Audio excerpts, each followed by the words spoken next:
Hello dear students, कैसे हैं आप सभी। आशा करती हूँ आप सब ठीक होंगे, स्वस्थ होंगे, अच्छे होंगे। आईसीटी वर्चुअल क्लासरूम देहरादून में आप सभी का स्वागत करती हूँ। मेरा नाम समता है और बच्चों क्लास 12th में आपको मैं करवा रही हूँ question answers human health and disease chapter के।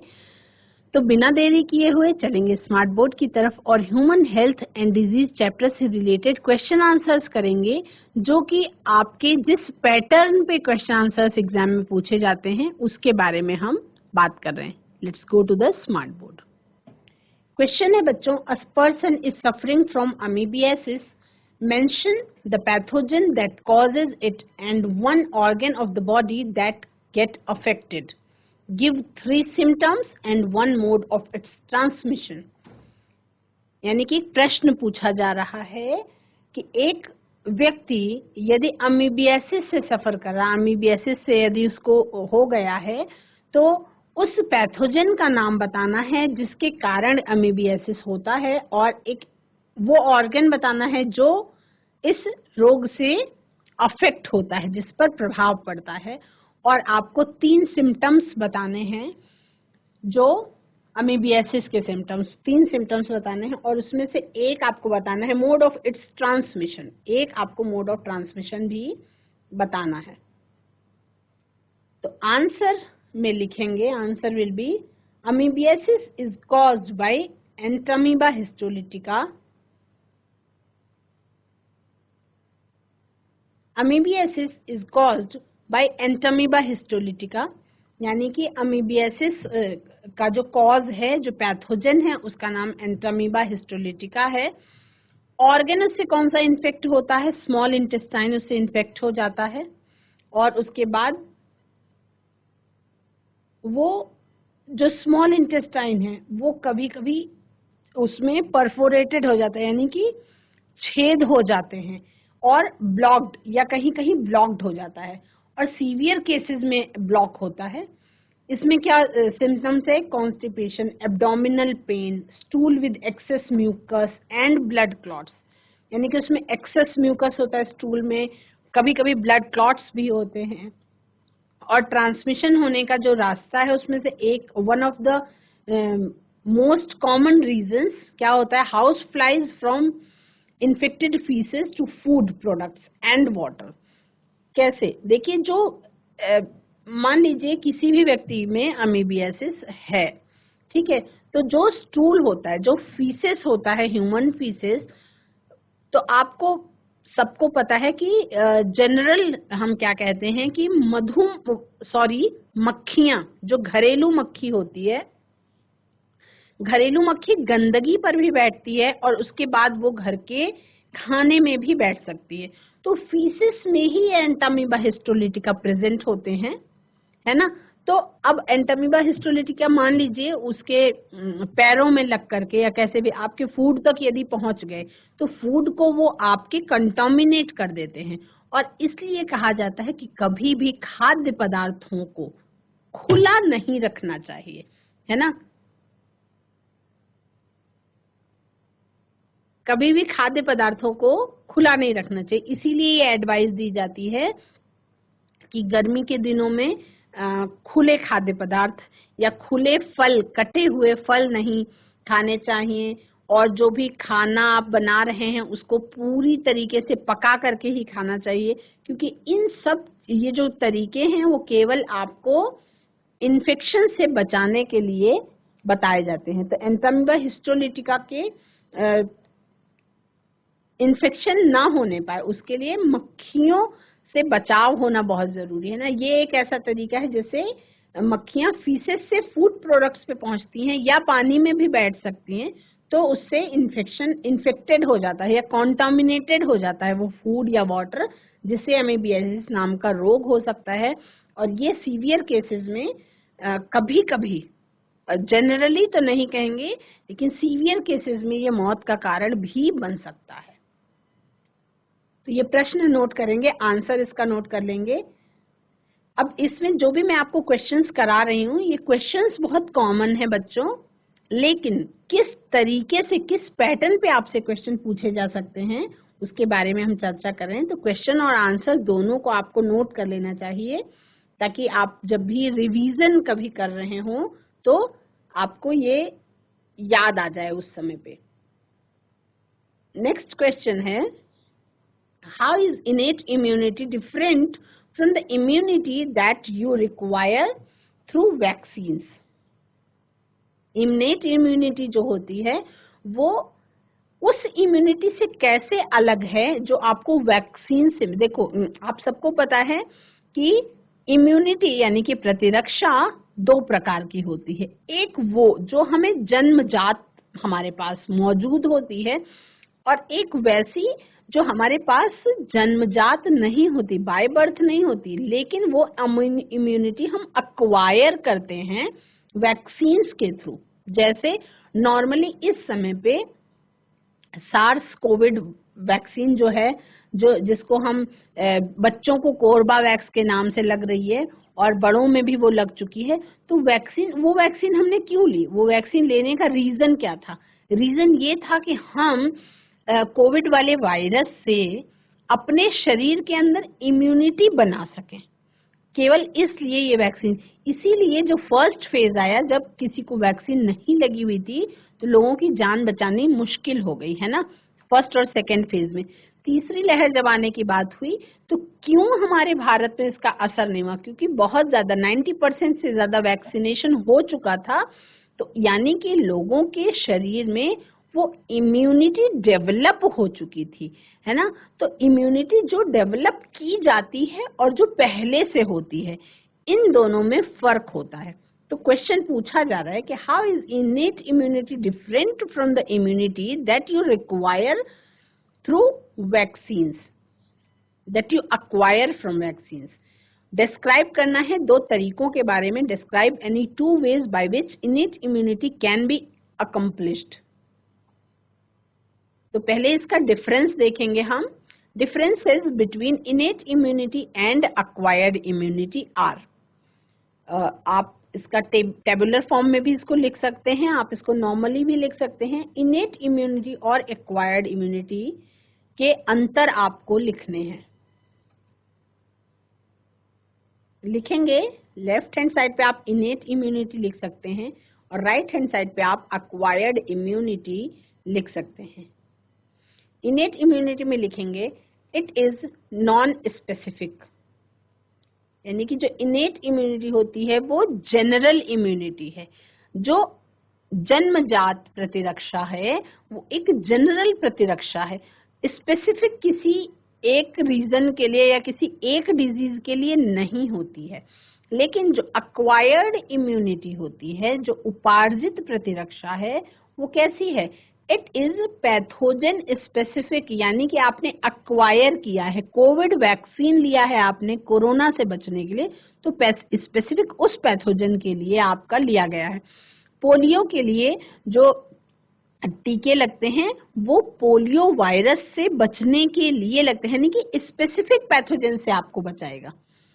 यदि पोलियो का टीका लग रहा है तो दूसरे किसी रोग से रक्षा नहीं होगी। तो यानी कि अलग अलग पैथोजन से रक्षा के लिए अलग अलग टीके लगते हैं। तो स्पेसिफिक पैथोजन से रक्षा के लिए अक्वायर्ड इम्यूनिटी का ये स्पेशल काम है, ठीक है। इनेट इम्यूनिटी कैसे होती है? It is present from birth, ये आपके शरीर में जन्म से ही मौजूद होती है। और कहाँ से मिलती है आपको?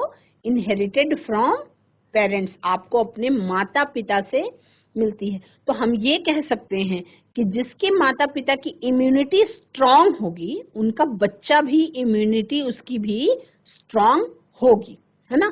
तो ये तो आप सभी जानते हैं कि जैसे माता पिता होते हैं, लगभग जो कैरेक्टरिस्टिक्स हैं वो वैसे ही बच्चे के भी होते हैं, क्योंकि सारे लक्षण मिलते ही कहाँ से हैं? पेरेंट्स से इनहेरिट होके आते हैं। अक्वायर्ड इम्यूनिटी में क्या लिखेंगे पॉइंट में? It develops after birth and through vaccination. ये डेवलप होती है जन्म के बाद, शरीर में इसको जन्म के बाद डेवलप किया जाता है मैन्युअली। और तरीका क्या है उसका? वैक्सीनेशन के थ्रू, टीकाकरण के अभियान के थ्रू इम्यूनिटी को अक्वायर किया जाता है, ताकि फ्यूचर में होने वाले डिजीजेस से रक्षा हो सके उस पर्टिकुलर व्यक्ति की या पर्टिकुलर बच्चे की। ठीक है, इनेट इम्यूनिटी में हम क्या लिखेंगे, it does not cause side effects. Innate immunity जो है वो किसी तरीके का साइड इफेक्ट नहीं होता उसमें, क्योंकि वो पहले से ही मौजूद है, उसमें कोई साइड इफेक्ट नहीं होता। लेकिन एक्वायर्ड इम्यूनिटी जो है वो it may cause certain reactions against vaccination. हो सकता है कि कोई सर्टेन रिएक्शन हो जाए वैक्सीनेशन के अगेंस्ट, है ना। तो इसके लिए वैक्सीन लगने के पहले बहुत सारे टेस्ट किए जाते हैं। अच्छा, जब वैक्सीनेशन होता है तो आप सबको पता है कुछ कॉमन सिम्टम्स होते हैं। जैसे जब भी कोरोना की वैक्सीन लगी लोगों को, तो क्या उनके शरीर में कोरोना के जैसे लक्षण नहीं आए? आए, क्योंकि शरीर जो है इम्यूनिटी डेवलप कर रहा था, है ना। तो ये कॉन्सेप्ट जो है ये इस चैप्टर के लिए बहुत इंपॉर्टेंट है कि वैक्सीनेशन लगने पर किस तरीके के सिम्टम्स आपका शरीर दिखाता है। उसमें कहीं कहीं कुछ कुछ रिएक्शंस भी हो सकते हैं, कुछ स्पेसिफिक केस में वो बॉडी टू बॉडी जो है डिफर करता है। तो इनेट इम्यूनिटी और एक्वायर्ड इम्यूनिटी के बारे में आपने अंतर नोट कर लिया। अब हम देखेंगे कि इनेट इम्यूनिटी को आप कैसे अकम्प्लिश कर सकते हैं।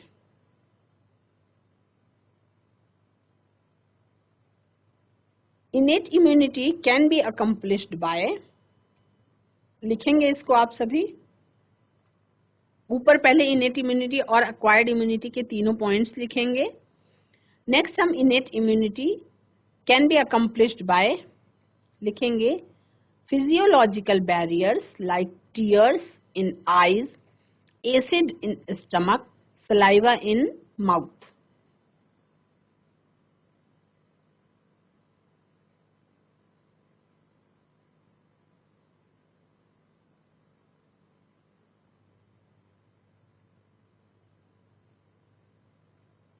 और दूसरा पॉइंट लिखेंगे साइटोकाइनिन बैरियर्स, जिसके एग्जाम्पल के रूप में आप लिखेंगे interferons produced by virus infected cells to protect non infected cells from viral infection. Chapter है आपका ह्यूमन हेल्थ एंड डिजीज, तो इसमें आपको डिजीजेज और उसके सिम्टम्स और उसके पैथोजन के बारे में लिखना है। नेक्स्ट क्वेश्चन है, ये क्वेश्चन आप नोट कर लेंगे, तब आगे हम मूव कर लेंगे नेक्स्ट क्वेश्चन की तरफ। नेक्स्ट क्वेश्चन है अ person is suffering from ascariasis. एक केस दिया गया आपके सामने, यदि किसी व्यक्ति को एस्केरियासिस नाम की बीमारी हो जाए, यदि वो उससे जूझ रहा हो, तो उस पैथोजन का नाम आपको बताना है। Mention the pathogen causing the disease and an organs of the body affected. 3 symptoms आपको लिखने हैं and 1 mode of transmission of the disease. हमने अभी थोड़ी देर पहले अमीबियासिस के बारे में सेम यही क्वेश्चन देखा था। अब ये नेक्स्ट क्वेश्चन है आपका एस्केरियासिस के बारे में, है ना। तो एस्केरियासिस कैसे हो जाता है, ये आप इसको नोट करेंगे, ये इंपॉर्टेंट क्वेश्चंस में से है। पैथोजन फॉर एस्केरियासिस, उस पैथोजन का नाम लिखेंगे जिसे एस्केरियासिस नाम की डिजीज होती है, वो है आपका एस्केरिस लुम्ब्रिकॉइड्स। क्या नाम है उस पैथोजन का? Ascaris lumbricoides.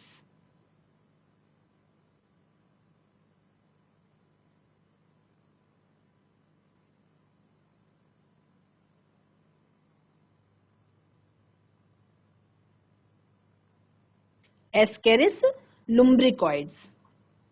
ऑर्गन कौन सा अफेक्ट होता है उससे? लिखेंगे ऑर्गन अफेक्टेड इंटेस्टाइन, यानी कि उससे इंटेस्टाइन अफेक्टेड होता है। सिम्टम्स उसके क्या होते हैं? सिम्टम्स यानी लक्षण होते हैं एब्डोमिनल पेन यानी कि पेट में दर्द, इनडाइजेशन यानी अपच की समस्या, मस्कुलर पेन यानी मांसपेशियों में दर्द, और फीवर यानी कि बुखार। और मोड ऑफ ट्रांसमिशन क्या है, फैलता कैसे है?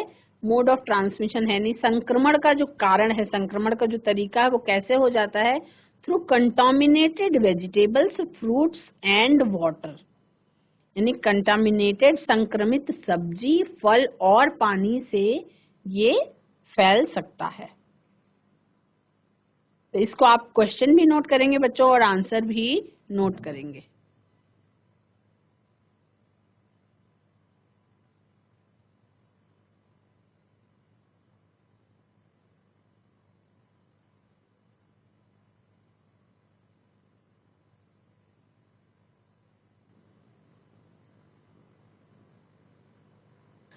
नेक्स्ट क्वेश्चन देखेंगे बच्चों। नेक्स्ट क्वेश्चन है, name the infective stage of Plasmodium.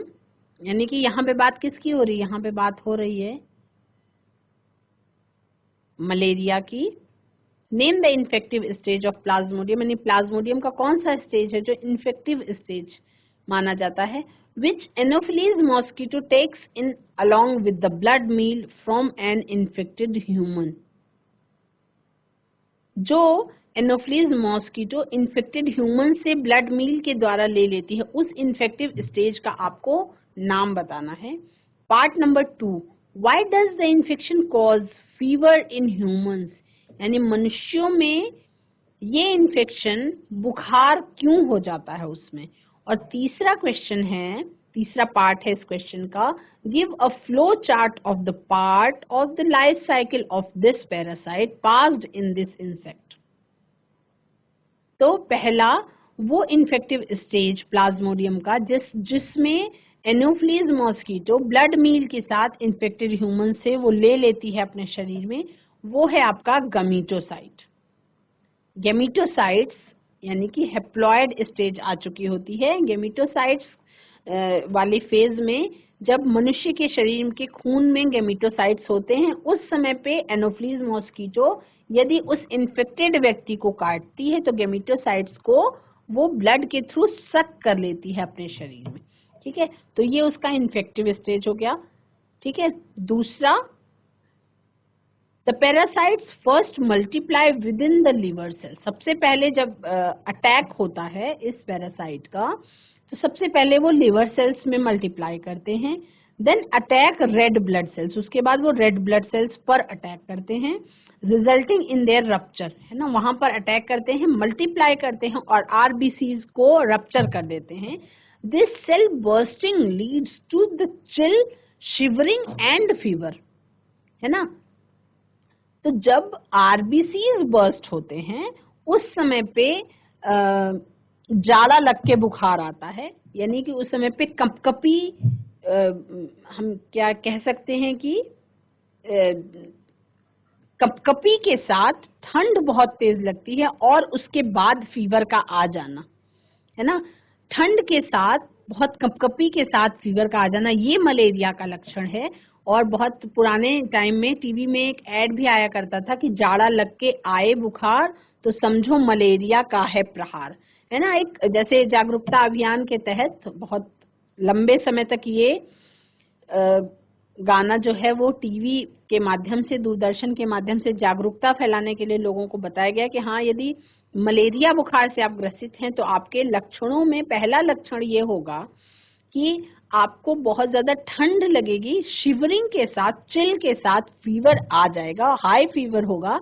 और लेकिन वो जो है वो लक्षण है तब आप ये, अब क्योंकि आप पढ़ रहे हैं क्लास 12th में, तो आप ये जानेंगे कि तब क्या है, तब 2 स्टेज पार कर चुका होता है वो वायरस।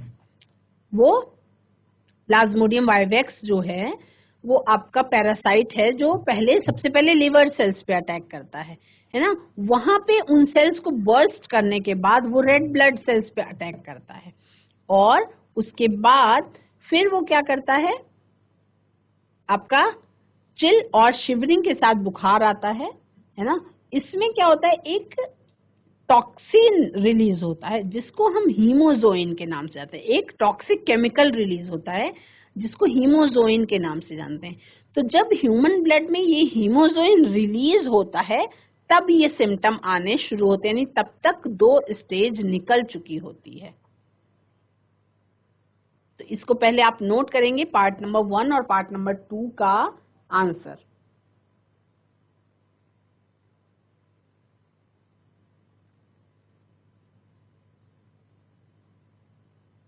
है ना। प्लाज्मोडियम क्या होता है? प्लाज्मोडियम जो है वो एक कोशिकीय यूकैरियोटिक, एक यूनिसेलुलर यूकैरियोट्स हैं जो कि आपका प्रोटोजोआ के नाम से जाना जाता है। इस प्लाज्मोडियम का लाइफ साइकिल जो है वो 2 होस्ट इसको चाहिए होते हैं, मनुष्य और मच्छर, है ना। इन दोनों होस्ट के लाइफ मतलब दोनों का होना जरूरी है प्लाज्मोडियम की लाइफ साइकिल को कंप्लीट होने के लिए, है ना। तो इसके लिए एक वर्टिब्रेट होस्ट का होना जरूरी है ना। The life cycle of Plasmodium species involve development in a blood feeding insect. Blood feeding insect यानी कि जो खून चूसने वाला जानवर जंतु होता है, जो कि मच्छर है, वो होस्ट बनेगा और उसके बाद वो मच्छर जब किसी स्वस्थ व्यक्ति को काटेगा तो अपनी सलाइवरी ग्लैंड्स के थ्रू उसमें उनकी लार में जो है ये प्लाज्मोडियम के ये प्रोटोजोन्स होते हैं जो इन्फेक्ट कर देते हैं स्वस्थ व्यक्ति को और उसके बाद उनकी लिवर सेल्स पे अटैक करेगा। लिवर सेल्स के बर्स्ट होने के बाद रेड ब्लड सेल्स पे अटैक करेगा और रेड ब्लड सेल्स में भी मल्टीप्लाई करने के बाद जब रेड ब्लड सेल्स को रप्चर करेगा, जब वहां पे तब क्या होगा, तब वहां पे रिलीज होगा हीमोजोइन नाम का केमिकल सब्सटेंस और उसके ब्लड में घुलते ही मनुष्यों के शरीर में फिर वो लक्षण दिखाई पड़ेगा जब जाड़ा लग के बुखार आने का लक्षण होता है ना। और एक जैसे कोई इन्फेक्टेड व्यक्ति है तो उसको हमेशा ही मच्छरदानी के अंदर होना चाहिए। इन्फेक्टेड व्यक्ति फिर प्लाज्मोडियम की लाइफ साइकिल कैसे कंप्लीट हो रही, इन्फेक्टेड व्यक्ति जो है उसको भी कोई स्वस्थ एनोफिलीज मॉस्किटो ना काटने पाए, क्योंकि यदि इन्फेक्टेड व्यक्ति को स्वस्थ एनोफिलीज काटेगी तो फिर वो क्या कर देती है, टेक इन कर लेती है गैमेटोसाइट्स को जो फिर से उसका लाइफ साइकिल कंप्लीट करने में मदद करते हैं।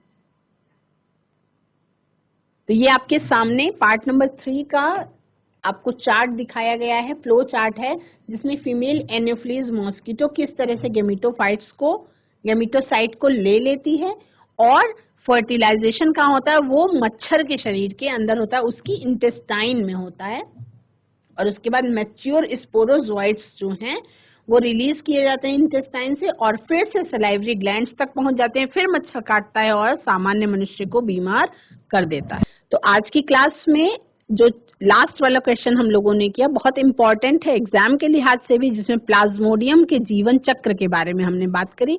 बच्चों, जीव विज्ञान जो है वो कठिन सब्जेक्ट नहीं है, उसको आप कहानी की तरह याद कर लिए क्योंकि आप लोग एक डॉक्टर बनने जा रहे हैं, तो ये सारी चीजें आपको याद होनी चाहिए। आज की क्लास में इतना ही। That's all for today. Have a nice day. Take care.